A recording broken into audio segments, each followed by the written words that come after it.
2-3 दिन का सत्र हुआ, लेकिन बीजेपी आपको सताने से बाज नहीं आई।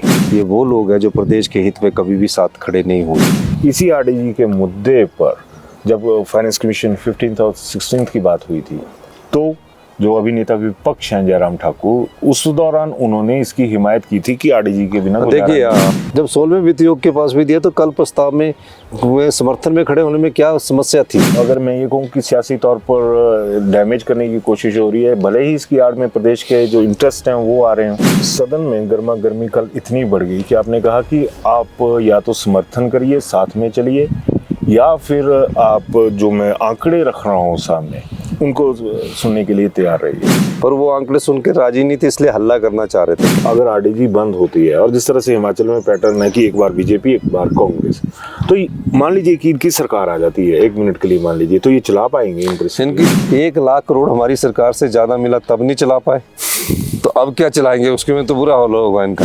आप पर एक सीधा आरोप आता है कि आपने अपने मित्रों को पूरी तरह से सुविधाजनक किया, उन मित्रों की जो सुविधाएं हैं उसमें कटौती होगी। जयराम ठाकुर जी 1000 करोड़ की बिल्डिंग अपने बना दी और ठेकेदार ये क्या फंड है? कुछ लोग बोल रहे थे कि गाड़ियां खरीदी, गाड़ियां एचपीडीडीसी का था वो, एक भी पैसा उन्होंने आज तक शायद नहीं लिया है कॉर्पोरेशन ने आपसे। प्राइवेटाइजेशन में टूरिज्म सेक्टर ही क्योंकि आप नहीं, सारी चीजें आप फोकस कर रहे हैं प्राइवेट सेक्टर नहीं, प्राइवेट सेक्टर रिवाज चला हुआ है कि एक मंत्री जी भी निकलते हैं तो उनके साथ भी कारकेट चला होता है, और ये इसी सरकार का नहीं, पुरानी सरकारों में भी ऐसा रहा। पुलिस कर्मचारी अटैच हैं सर, और थाने प्रभावित हो रहे हैं उसकी वजह से। जो सुधार है वो अगले 10-12 दिन में आपको नजर आएंगे और बहुत अच्छे सुधार करेंगे, पर आम आदमी को उससे तकलीफ नहीं होगी। राज्यसभा के चुनाव आ रहे हैं, पिछली बार की तरह क्या तैयारी है भाई इस बार आपकी? सीधा भाई साहब ने कर दिया कि भाई जिसने जाना है वो जो बिक जाए, मैं क्या कर सकता हूँ। सदन में एक आया कि स्टेटहुड मारोठुड का जो फंडा था वो बीजेपी की सरकार में चला था। आज की डेट में आरडीजी के मसले पे ही देखा जाए भाई, तो ये कौन सा ये मॉडर्न नारा नहीं लग रहा आपको? स्टेट का हित उनका हित नहीं है, उनका हित है कुर्सी कुर्सी कुर्सी कुर्सी। रिफ्लेक्शन रुक क्यों रही भैया? बहुत फायदा हिमाचल। सोशल मीडिया में बीजेपी मेरे खिलाफ 2 करोड़ रुपया खर्च करती होगी भाई, बहुत बड़ा आरोप लगा रहे हैं। हाँ, सच्चाई बता रहे हैं कि राज्यसभा के लिए क्या रानी प्रतिभा सिंह है लाइन में? दिल्ली का देश, दिल्ली से आदेश आएगा प्रतिभा सिंह के लिए, ड्रीम प्रोजेक्ट जो एयरपोर्ट एक्सपेंशन था जी, वहाँ पर बाकी तो आपने जिस तरह से चला हुआ था वो चलाया, लेकिन वहाँ पर 70-80 परिवार ऐसे हैं भाई कि उनके पास पंचायत लैंड थी, और आज की डेट में उनके कुछ नहीं बचा उन लोगों को। हिमाचली किसी परिवार को उजड़ने नहीं दिया जाएगा, ये मैं कहना चाहता हूँ। सियासत के मौसम में अगर देखा जाए तो किस तरह से बदलाव अभी लगता है कि जिस तरह से दूसरी चीजें हैं, क्योंकि बीजेपी में कॉन्फ्लिक्ट्स नजर आ रहे हैं। मैं आज आपको बताना चाहूँगा, जितना मर्जी कर ले, हम जनता की अदालत में जो फैक्ट्स है, जो सच्चाई, उसको रखेंगे। रोजगार के रास्ते खुल रहे, रोजगार के रास्ते रोज ही राज्य चयन आयोग में इंटरव्यू हो रहे हैं। 2017 का आपकी सरकार, पुरानी सरकार के दौरान का एक रिजल्ट था केसीसी बैंक का। आज 2026 शुरू हो गया भाई साहब, वो बीजेपी का नेता आप किसे मानते हैं? अब किसको? 5 गुटों में मुझे समझ नहीं आ रहा कि किस गुट को मैं बोलूं। अभिवादन स्वीकार करें, मैं उदय पठानिया।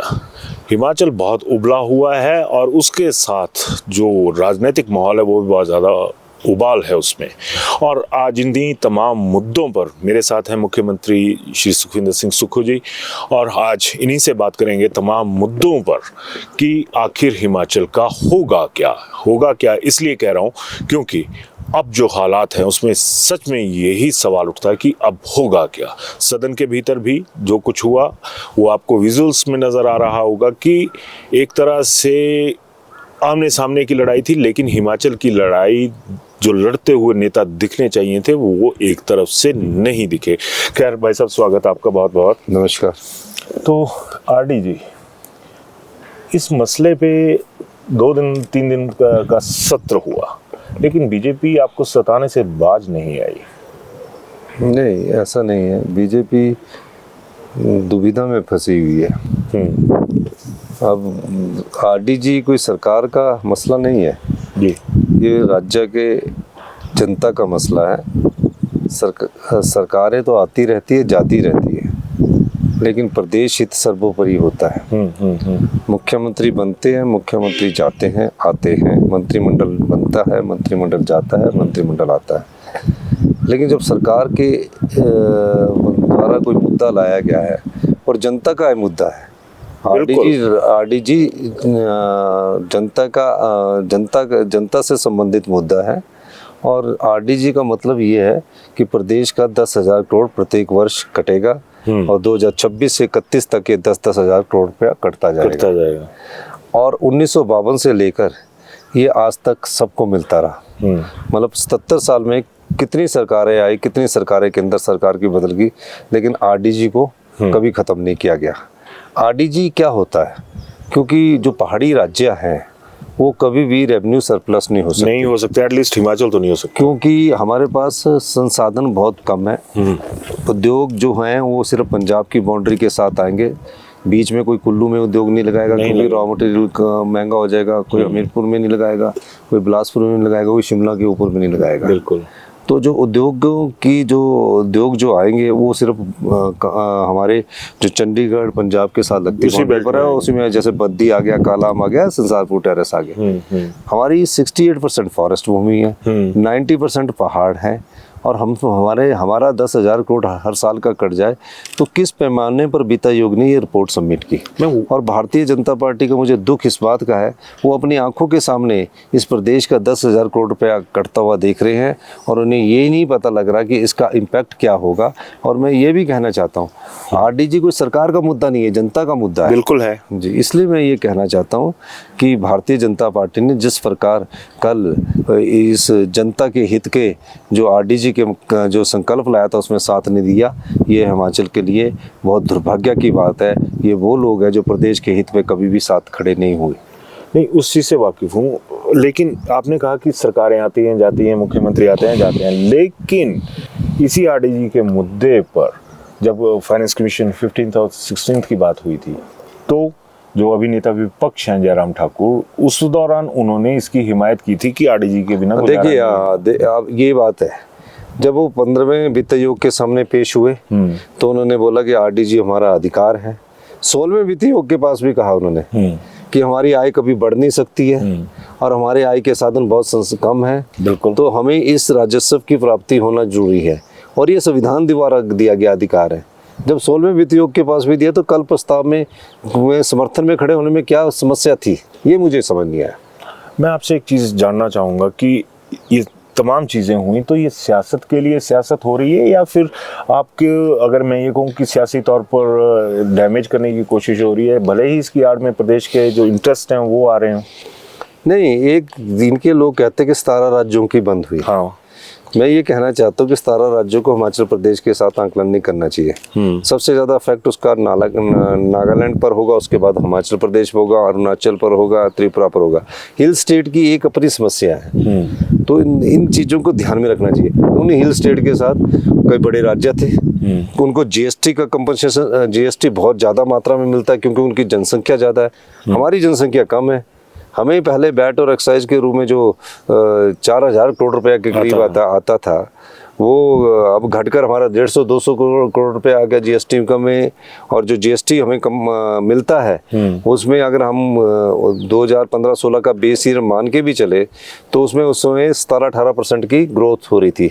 जीएसटी काउंसिल ने 14% की ग्रोथ दिखाई थी कि 14% की ग्रोथ होगी, और उस हिसाब से हमारा 18,000 करोड़ रुपया वो भी कम हो गया। तो हर प्रकार से हमारी संपदा जो है उसको लूटने की कोशिश की जा रही है। अगर केंद्र सरकार हिमाचल प्रदेश की संपदा से करोड़ों रुपया कमा रही है तो उसमें जैसे पानी है, ये हिमाचल प्रदेश की नदियां यहाँ से ओरिजिनेट होती है, केंद्र सरकार इनसे तो करोड़ों रुपए का प्रॉफिट कमा रही है। जब देने की बात आ रही है, हिमाचल के लोगों को देने की बात आ रही है, तो उन पे कहीं कोर्ट में जा रहे हैं, कहीं कहीं जा रहे हैं। तो इस दृष्टिकोण से केंद्र को ऐसा नहीं करना चाहिए, हमारे जो अधिकार है उनको सुरक्षित रखना चाहिए। भाई साहब, सदन में गर्मा गर्मी कल इतनी बढ़ गई कि आपने कहा कि आप या तो समर्थन करिए, साथ में चलिए, या फिर आप जो मैं आंकड़े रख रहा हूँ सामने उनको सुनने के लिए तैयार रहिए। तो मेरा सवाल ये है कि जब ये तमाम चीज़ें हो रही हैं तो फिर पब्लिक इंटरेस्ट कहाँ पे जा रहा है? नहीं, वही तो मैं चीज़ बता रहा था उनको, यही चीज़ बताने की जरूरत थी पर वो आंकड़े सुन के राजी नहीं थे, इसलिए हल्ला करना चाह रहे थे, क्योंकि उन्होंने ना प्रदेश की वित्तीय हालत इतनी बुरी कर दी कि प्रदेश को इन्होंने कंगाल करके रख दिया। इसका असर तो पब्लिक पे आएगा ना? इसका असर पब्लिक पर उन्होंने लुटा दिया, लेकिन हमने पब्लिक पर असर नहीं आने दिया। मैं एक बात बताना चाहता हूँ, जिस भारतीय जनता पार्टी को 54,000 करोड़ रुपये आरडीजी मिली हो और हमें 17,000 करोड़ मिली हो, तो 17 को 3 से गुना कर दो तो 51,000। 3 गुना पिछले 3 वर्षों में उन्हें आरडीजी मिली। 16,000 जीएसटी कंपनसेशन का मिला। बिल्कुल। 70,000 करोड़ लेकर जब उन पर कर्ज का बोझ 48,000 करोड़ था, अगर 70,000 करोड़ में से वो कम से कम 30,000 करोड़ भी वापस कर देते तो 18,000 रहता। चलो 30 नहीं करना, 20 ही कर देते तो 28,000 रहता। वो क्या किया, 48,000 करोड़ से आरडीजी मिलने के बाद भी, जीएसटी कंपनसेशन मिलने के बाद भी वो हमारे लोन को 76,000 करोड़ 780 करोड़ रुपए ले गए। आज हमें कर्जा चुकाने के लिए कर्जा लेना पड़ता है। बिल्कुल। और इस वित्तीय वर्ष में हमें कर्जा मिलेगा 10,000 करोड़ और देना पड़ेगा हमें 13,000 करोड़। पर क्या आप बता सकते हैं कि 17,000 करोड़ रुपए वाले जब हमारी सरकार कांग्रेस की आई, किस प्रकार से किसी भी वित्तीय हालत में हमने प्रदेश को मजबूत किया है और हमने अपने नीतिगत बदलाव किया और आत्मनिर्भर हिमाचल की तरफ बढ़े हैं। यही कारण है कि 70 साल से पहले वालों को हम एरियर दे चुके हैं। और मैं देख रहा था कि कुछ 70 साल से ऊपर वाले वहाँ विधानसभा के बाहर डांस कर रहे थे। उनसे पूछो कि तुम राजनीतिक बीजेपी की पार्टी से संबंधित लग रहे, जब तुम्हारे एरियर चले गए तो वो नाच क्या करे है। 70 साल वाले थे वो सारे बुजुर्ग नाचने वाले। तो बीजेपी ने एक ड्रामा रचा हुआ है। जब 70 साल वालों का सारा एरिया चला गया तो वो नाचने का कोई मकसद नहीं था, लेकिन इन्होंने क्या किया, एरिया नहीं दिया और तकरीबन 10,000 करोड़ की लाइबिलिटी हम पर छोड़ दी और एक 76,000 करोड़ का कर्ज छोड़ दिया। मैं आज कह सकता हूँ कि हमने वित्तीय अनुशासन से नीतिगत परिवर्तन करके, बदलाव करके हिमाचल प्रदेश को आत्मनिर्भर की राह में आगे बढ़ाया है। और अब उस पर आत्मनिर्भर की राह में हम बहुत तेजी से आगे बढ़ रहे थे, उस पर ये आरडीजी की इन्होंने रोक लगाकर प्रदेश के हितों के साथ कुठाराघात किया है। मैं एक सवाल रहेगा कि अगर आरडीजी बंद होती है और जिस तरह से हिमाचल में पैटर्न है कि एक बार बीजेपी एक बार कांग्रेस, तो मान लीजिए कि इनकी सरकार आ जाती है 1 मिनट के लिए, मान लीजिए, तो ये चला पाएंगे इनको जब 1 लाख करोड़ हमारी सरकार से ज्यादा मिला तब नहीं चला पाए, तो अब क्या चलाएंगे, उसके में तो बुरा हाल होगा इनका। और मैं एक बात बताऊं, जनता क्या इतनी जानती नहीं है इनकी, जो प्रदेश के हित में खड़ा ही नहीं हो रहा उसको लाएंगे दोबारा, इसकी वजह। और मैं आपको बताऊं, मैं आज कहना चाहता हूं, आरडीजी अगर बंद भी होती है, प्रदेश को हम आत्मनिर्भर की दिशा में आगे बढ़ाएंगे। हम अपने रिसोर्स पैदा करेंगे और अपने रिसोर्स से हम अब हिमाचल प्रदेश को अपने पैरों पर खड़ा करेंगे, लेकिन उसके लिए कुछ समय चाहिए। इसीलिए मैं कहता हूं कि 2032 तक हिमाचल प्रदेश हिंदुस्तान का सबसे समृद्धशाली राज्य बनेगा, क्योंकि जो संपदा हमारे पास है और जो चीज़ें हमारे पास है उसमें उन संपदा के अनुसार हमें बदलाव करने पड़ेगा, और उस दृष्टि से हमने बदलाव शुरू पिछले कई 2 सालों से कर दिया है। चलिए, यहाँ तक तो सारा आ गया। अब आपको जो नेक्स्ट टारगेट है उसमें अगर कटौतियाँ जो हमारी हैं जो करना, मतलब इसमें आरडीजी को कंट्रोल करना है, तो वैसे अब मेरे को लगता है कि बहुत सी चीज़ों में कटौतियाँ तो हमें भी करनी पड़ेंगी। निश्चित तौर पर करनी जाएगी, पर मैं एक बताना चाहता हूँ, ना किसी ओल्ड पेंशन स्कीम में जो लोग हैं उनकी किसी की पेंशन नहीं काटी जाएगी, सबको पेंशन मिलती रहेगी। ना बिजली बोर्ड का निजीकरण किया जाएगा, उसको सुदृढ़ किया जाएगा, क्योंकि बिजली बोर्ड में सुधार से हमने 200 करोड़ रुपया कमाना शुरू कर दिया है। ना ही हिम केयर बंद की जाएगी, ना सोशल सिक्योरिटी पेंशन बंद की जाएगी। जो कटौतियाँ की जाएगी उसकी मैंने खाका तैयार कर लिया और आने वाले समय में आपके सामने आएगा। मैं एक ऑफ द रिकॉर्ड जो तो वैसे पूछना चाहिए था, पर मैं ऑन द रिकॉर्ड पूछ रहा हूँ आपसे। आप पर एक सीधा आरोप आता है कि आपने अपने मित्रों को पूरी तरह से सुविधाजनक किया। उन मित्रों की जो सुविधाएं हैं उसमें कटौती होगी? नहीं, मित्र नहीं है कोई नहीं। हाँ। 3 पॉलिटिकल एडवाइजर बने, एक आईटी का बना है, एक पॉलिटिकल है और एक मीडिया का है। हाँ। भारतीय जनता पार्टी के समय से मिलते रहे हैं भाई। और मैं अब उसमें मैं ये कहना चाहता हूँ कि उसमें एक आदमी तो सैलरी लेता नहीं, सुविधा लेता नहीं। हाँ। एक आदमी लेता है, दूसरे आदमियों की सुविधा भी कुछ नहीं है। तो अगर वो एक कहने के लिए होते कि मित्रों की से, मित्र तो हर किसी के होते हैं, बीजेपी में भी होते हैं। कहने के लिए बीजेपी ने रखा। अब मैं पूछता हूँ कि जयराम ठाकुर जी 1000 करोड़ की बिल्डिंग अपने अपने बना दी और ठेकेदार मित्रों के, ये क्या फंडा है? ठेकेदार मित्रों के लिए बना दी। 1000 करोड़ की बिल्डिंगें खाली पड़ी है जो इन्होंने बना रखी है। आपके पास भी कल एक सवाल था सदन में, विक्रम ठाकुर का था, सतपाल सिंह सत्ती जी का था, कि कितने सरकारी भवन हैं, तो 600 बना हुआ था, तो पुराने दौर में भी बने, दूसरी इसमें भी बने, तो ये फंडिंग का मिसयूज नहीं कहा जा सकता? आप वो यही कह रहे हैं। हमारे लोग तो जो बनाए हैं वो अपनी फील्ड में काम कर रहे हैं, हम तो सुधार कर रहे हैं। और ये कहना कि जैसे कि वो कौन बोल रहा था, वो कुछ लोग बोल रहे थे कि गाड़ियाँ खरीद ली, गाड़ियाँ खरीद ली हैं। 15 साल जिन गाड़ियों के पूरे हो जाते हैं उनको हम कंडम कर देते हैं। और मैं ही नहीं करता आया, ये पीछे से सरकारें करती रही, मैंने तो कट लगाए हैं। अगर आप पिछले 3 सालों में देखा तो ऐसे ही हो जाना था कि 17,000 करोड़ रुपए वाले ने किस प्रकार अपनी सरकार को चलाना है, और 54,000 करोड़ रुपए जिसको आरडीजी मिली, हमको 17,000 करोड़ मिली, 17,000 करोड़, और 16,000 करोड़ उनको जीएसटी कंपनसेशन सेस मिला, हमें कुछ जीरो मिला। फिर भी हम अपनी प्रदेश की अर्थव्यवस्था को कितनी मजबूती से आगे बढ़ा रहे हैं। ये फख्र की बात है कि हमने बहुत जल्दी ही इस चीज़ को पकड़ा और बहुत जल्दी ही इसमें सुधार कर दिया। तो ये जो गाड़ियां हैं ना, गाड़ियों के बारे में बताना चाहता हूँ, पब्लिक के डोमेन में भी लाना चाहता हूँ मैं, कि गाड़ियां जो है जिसकी उम्र 15 साल पूरी हो जाती है उसको कंडम कर देते हैं। कोई एक्स्ट्रा गाड़ी नहीं होती, नियम है सरकार के बने हुए। और दूसरी बात कि जो ये इस प्रकार की जो लोग चर्चा करते हैं, उन्हें पहले देखना चाहिए कि सरकार अलग होती है और बोर्ड और कारपोरेशन अलग होते हैं। अब फूड एंड सिविल सप्लाई में अगर कोई गाड़ी लेता है तो उनको वो इनकम टैक्स कितना देते हैं? 10 करोड़ रुपया इनकम टैक्स दिया। ये डिपार्टमेंट, मैंने कहा कि तुम 10 करोड़ इनकम टैक्स क्यों देते हो? आप ऐसा करो कि 10 करोड़ की जगह हमारी जनता के लोगों को में उन चीजों को सस्ता कर दो। फॉरेस्ट कारपोरेशन टैक्स देता है जी, तो ऐसे सरकार के अंदर इतना इनकम टैक्स देना गलत बात होती। तो अपने लोगों के लिए, हिमाचल के लोगों के लिए वो आप अपने पर खर्च कर सकते हैं, तो उसमें सरकार की ट्रेजरी से एक भी पैसा नहीं जाता। वो कहाँ से जाता है? उनके जो खर्चे होते हैं ना, जो बिजनेस कारपोरेशंस है, उनके खर्चे और आय और व्यय का पूरा ख्याल रखते हैं। कॉर्पोरेशन से मेरे को एक थोड़ा सा सवाल आया भाई, एचआरटीसी लगातार उसको हिट जाती है। आप देखो, एचआरटीसी लगातार जाती है, हम उनको 800 करोड़ रुपए साल का देते हैं। बिजली बोर्ड को जो फ्री सब्सिडी है 1200 करोड़ रुपए उसको देते हैं। और हमने क्या किया सुधार? हमने किया कि बिजली में सब्सिडी बड़े बड़े होटलों को नहीं देगी जो इन्होंने दी, बड़े बड़े उद्योगों को नहीं मिलेगी जो इन्होंने की। हाँ, वो तो था। तो उसी कारण हम 17,000 करोड़ से वित्तीय अनुशासन के द्वारा हम प्रदेश की अर्थव्यवस्था को आत्मनिर्भरता की ओर ले जा रहे हैं। दूसरी तरफ जो चोरी होती थी ना, चोर दरवाजे से, ये तो छोटी है जो नजर आती, जो चोरी होती, जो 10 की चीज 50 रुपए में जाती थी, मैंने उसको रोका है और कम से कम 3800 करोड़ रुपए का रेवेन्यू अतिरिक्त कमाया है। यहाँ तक तो ठीक है। मैं कॉर्पोरेशन से बात थी, एचपीटीडीसी का था, वो एक भी पैसा उन्होंने आज तक शायद नहीं लिया है कॉर्पोरेशन ने आपसे। नहीं लिया है, क्यों नहीं? ग्रांट लिए, कई बार लिया। अच्छा, यही है। हाँ, ग्रांट लिया। और दूसरी बात ये है कि जो उनके होटल चलते ही नहीं, जहाँ स्टाफ ही सिर्फ 2 आदमी रखे और 15 कमरे रखे हुए, तो ऐसे होटलों को मैंने उनको समझाया कि इसमें जो पैसा मिलेगा वो तुमको ही मिलेगा, एचपीटीडीसी कारपोरेशंस को।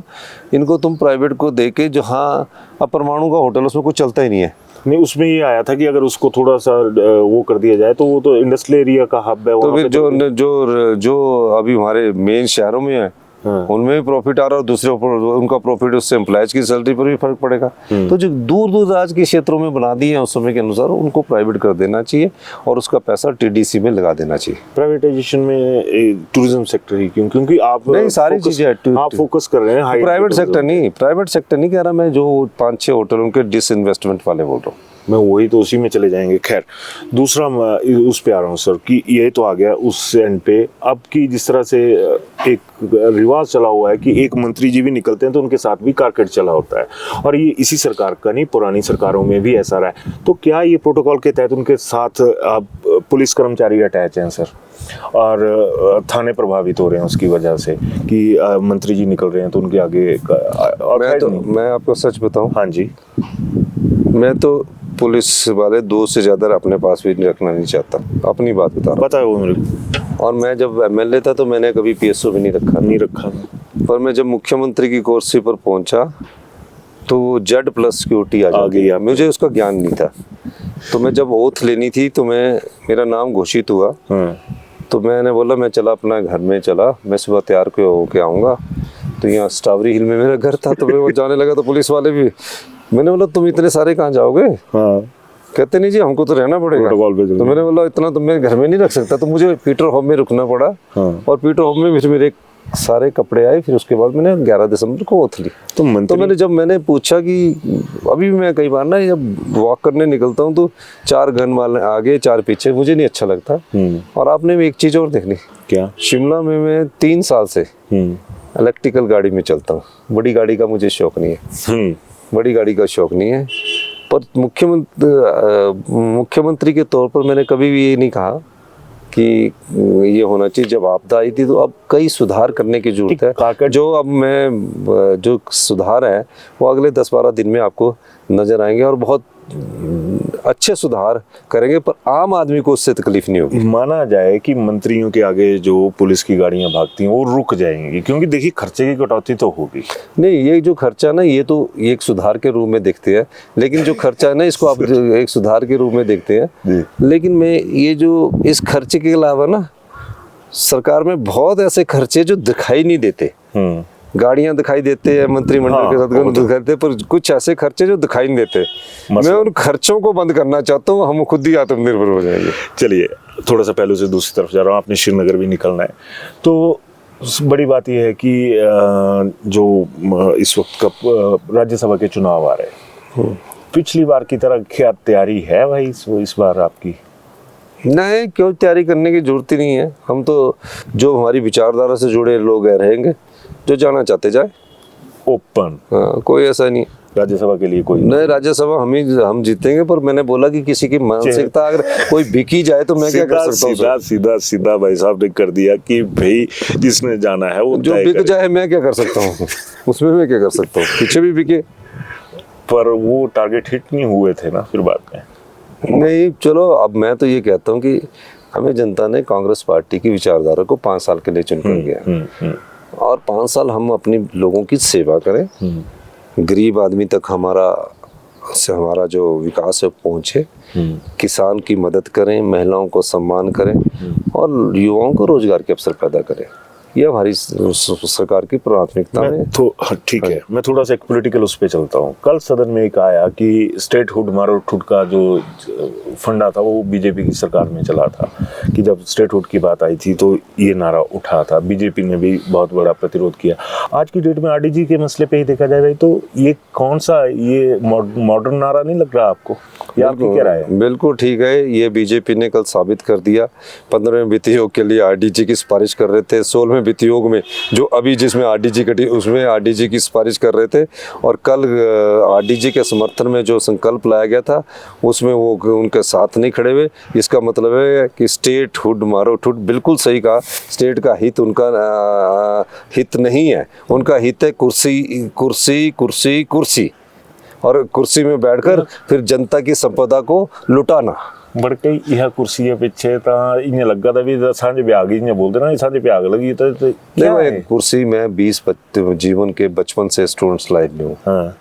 मैं वीरभद्र सिंह जी ने भी मुझे एक बार ऑफर दिया था, क्या मैंने कभी स्वीकार नहीं किया, चाहे वो सीपीएस का था, चाहे एक बार मंत्रिमंडल का भी उन्होंने दिया था, मैंने कभी स्वीकार नहीं किया।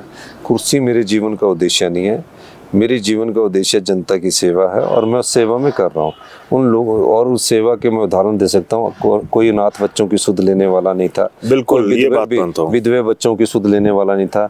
कोई गांव का किसान ये नहीं सोच सकता था कि हमारे को दूध का रेट इतना मिलेगा। कोई गांव का किसान कभी ये नहीं सोच सकता था कि हल्दी का रेट हमें इतना 90 रुपये मिलेगा। 2 साल में हमने मनरेगा की 80 रुपये दिहाड़ी बढ़ाई, इन्होंने मनरेगा को ख़त्म कर दिया। तो अगर कोई योजनाओं को स्वरूप देखें, और अभी 6 महीने में प्रदेश ने विकास की गति कैसे पकड़ी है आपके सामने, उन सब बिल्डिंगों को लाया जाएगा जो हमेशा आम लोगों के हित की है। बुजुर्गों के लिए हम बना रहे हैं, दिव्यांगों के लिए हम बना रहे हैं, सड़कों का हम विकास कर रहे हैं, हॉस्पिटल में 19 साल पुरानी मशीनें हम बदल रहे हैं, और भ्रष्टाचार के खिलाफ हम लड़ाई लड़ रहे हैं। तो ये सब चीज़ों को हम देखेंगे। आप 1 साल में ना जितने भी मेडिकल कॉलेज है इंडिया के नंबर 1 होंगे। और मैं बहुत ज़्यादा सुधार कर रहा हूँ, और फाइनेंस में भी जिस तरह के मैं सुधार कर रहा हूँ उससे आने वाले समय में रिफ्लेक्शन रुक क्यों रही भाई? बहुत फायदा हिमाचल की जनता को होगा। रिफ्लेक्शन है कि सोशल मीडिया में मैं जाता नहीं हूँ। सोशल मीडिया में भारतीय जनता पार्टी का एक सेल है जो मेरे खिलाफ ही चलाए रखता है और वो उसको करता रहता है। सोशल मीडिया मेरा मैं बहुत कम करता हूँ और मैं देखता भी नहीं कम हूँ सोशल मीडिया। तो मेरा सोशल मीडिया काम नहीं है, मेरा है लोगों का काम करना, लोगों की सेवा करना, ये मेरा ध्येय है। और बीजेपी सोशल मीडिया के द्वारा चुनाव जीतना चाहती है। हर चीज़ को बीजेपी सोशल मीडिया के माध्यम से हर चीज़ चलाती है। ऐसे ऐसे लोगों को उन्होंने रखा है। तकरीबन महीने का सोशल मीडिया में बीजेपी मेरे खिलाफ 2 करोड़ रुपया खर्च करती होगी। भाई बहुत बड़ा आरोप लगा रहे हैं। हाँ, सच्चाई बता रहा, बिल्कुल करती है। सोशल मीडिया में झूठ ही चलाती रहती है।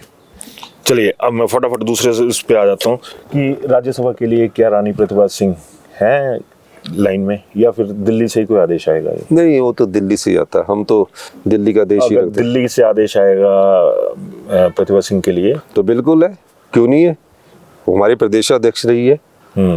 दिल्ली से किसी के लिए भी आदेश आएगा उसके साथ। बाहरी आ गया तो नहीं, दिल्ली वाले तय करेंगे। आप नहीं तय करेंगे? दिल्ली वाले तय। ठीक। अब मैं आ रहा हूँ सर एक दूसरे मुद्दे पे। आपका ड्रीम प्रोजेक्ट जो एयरपोर्ट एक्सपेंशन था जी, वहाँ पर बाकी तो आपने जिस तरह से चला हुआ था वो चलाया, लेकिन वहाँ पर 70-80 परिवार ऐसे हैं भाई कि उनके पास पंचायत दे लैंड थी और आज की डेट में उनके कुछ नहीं बचा उन लोगों के पास, और वो बड़े गरीब हैं, कुछ छोटे छोटे उस पे हैं। नहीं, अगर वो हिमाचली है तो उनके लिए प्योर हिमाचली 2 या 3 मरले जगह मैं देखने का प्रयास करूंगा। फाइनेंशियल उसमें असिस्टेंस नहीं देंगे, देखो उनको मिला तो होगा ना। नहीं, कुछ नहीं। तो इसका मतलब सरकारी जगह पर बैठे होंगे। वो पंचायत ज़मीनें थी, तो कुछ साल पहले सरकार ने उन्हें अपने नाम करवा लिया था, हालांकि पर्चे उन्हीं के नाम से निकलते हैं जी। ठीक है, फिर मैं वो उस चीज़ को स्टडी करूंगा। हिमाचली किसी परिवार को उजड़ने नहीं दिया जाएगा, ये मैं कहना चाहता हूँ। और उन परिवारों को बसाने के लिए मैं देखता हूँ कि 2 या 3 मरले 4 मरले जगह हो वो मिल जाए। और फाइनेंशियल असिस्टेंस के अच्छा, फाइनेंशियली भी देंगे। ये पैसा उनका जनता की संपदा है। हम तो हमारा काम तो जनता की संपदा जो भ्रष्टाचार के चोर दरवाजे द्वारा भारतीय जनता पार्टी द्वारा लुटाई जाती थी उसको बचाकर इन लोगों की मदद करना। ठीक है। अब लास्ट में कुछ ये आरडीजी वाला तो सारी चीज़ें हो गई। आपके लिए लगातार मैसेज आ रहे हैं कि टेक ऑफ करना, मौसम खराब हो रहा है, लेकिन सियासत के मौसम में अगर देखा जाए तो किस तरह से बदलाव अभी लगता है कि जिस तरह से दूसरी चीज़ें हैं, क्योंकि बीजेपी में कॉन्फ्लिक्ट्स नजर आ रहे हैं। व्यवस्था परिवर्तन के द्वारा ये प्रदेश जिसे आरडीजी के रूप में 17,000 करोड़ मिला और भारतीय जनता पार्टी को 54,000 करोड़ मिला, हमारे नीतिगत बदलाव से हम आत्मनिर्भर हिमाचल की तरफ बढ़ रहे हैं। कोई कमी नहीं आने देंगे। बीजेपी 5 गुटों में बटी पड़ी है। उन्होंने एक माइंड में रखा है कि यहाँ सरकारें रिपीट होती रहती है, 5 साल इस, 5 साल ये, 5 साल वो। मैं आज आपको बताना चाहूँगा, जितना मर्जी कर ले, हम जनता की अदालत में जो फैक्ट्स है, जो सच्चाई, उसको रखेंगे। रोजगार के रास्ते खुल रहे हैं। रोजगार के रास्ते रोज ही राज्य चयन आयोग में इंटरव्यू हो रहे हैं। पिछले फिर आपकी इतनी बदनामी 10,000 5-7 हज़ार पोस्टों की तो अभी एडवर्टाइजमेंट हो चुकी है। पटवारी की निकल गई है, टीजीटी मेडिकल का रिजल्ट भी निकल गया। बदनामी अब पता नहीं कौन कर रहा है। मैं वही चीज़ 2017 का आपकी सरकार, पुरानी सरकार के दौरान का एक रिजल्ट था केसीसी बैंक का। आज 2026 शुरू हो गया भाई साहब। उस 2017 का क्या, अब तो नया स्टार्ट करवा देंगे हम।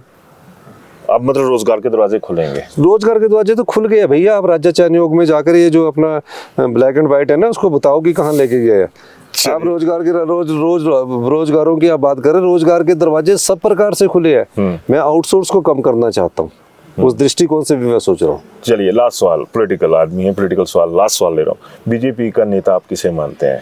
आप जिसमें थोड़ा सा विजन हो कि आपको लगे कि मेरे सामने ये आदमी खड़ा है तो मेरे को मजा आएगा बात करने का, क्योंकि जयराम ठाकुर। देखिए मेरी बात सुनो, मेरे को एक चीज बताइए। 5 गुटों में मुझे समझ नहीं आ रहा कि किस गुट को मैं बोलूं। ये तो लोकल हैं, टॉप लेवल पे भी होने देखो, जैसे राजनीतिक दृष्टिकोण कई प्रकार से होता है, उस दृष्टिकोण का उल्लेख मीडिया के माध्यम से नहीं किया जा सकता। कई चीजें होती है जिसको अपने अनुसार आपको उस चीज़ को समझना पड़ता है। बिल्कुल। तो मुख्यमंत्री जी ने साफ कर दिया कि किस तरह से क्या है, और आप भी राय दीजिएगा, क्योंकि आरडीजी का जो मसला है, अगर ये तमाम चीज़ें हुई तो मार जो है सरकारें चलती रहेंगी, इनकी भी चलेगी, कोई और आएगा तो उसकी भी चलेगी, लेकिन हम लोगों की ज़िंदगी कैसे चलेगी? तो अपनी नहीं, आप लोगों की नहीं, हिमाचल प्रदेश की 75 लाख की ज़िंदगी बहुत अच्छी तरह चलेगी, ये मैं कहना चाहता हूँ। Very nice sir. और इसके लिए हमें थोड़े फैसले करने हैं, वो मैं फैसले करूँगा। उम्मीद करेंगे 1 महीने के भीतर वो तमाम बड़े फैसले आ जाएंगे, सब अच्छे फैसले आ जाएंगे। Thank you sir. धन्यवाद। तो अपनी राय जरूर दीजिएगा, लेकिन Thank you. सारगर्भित शब्दों में। शिमला होटल, घर के बाहर घर जैसा अपनापन।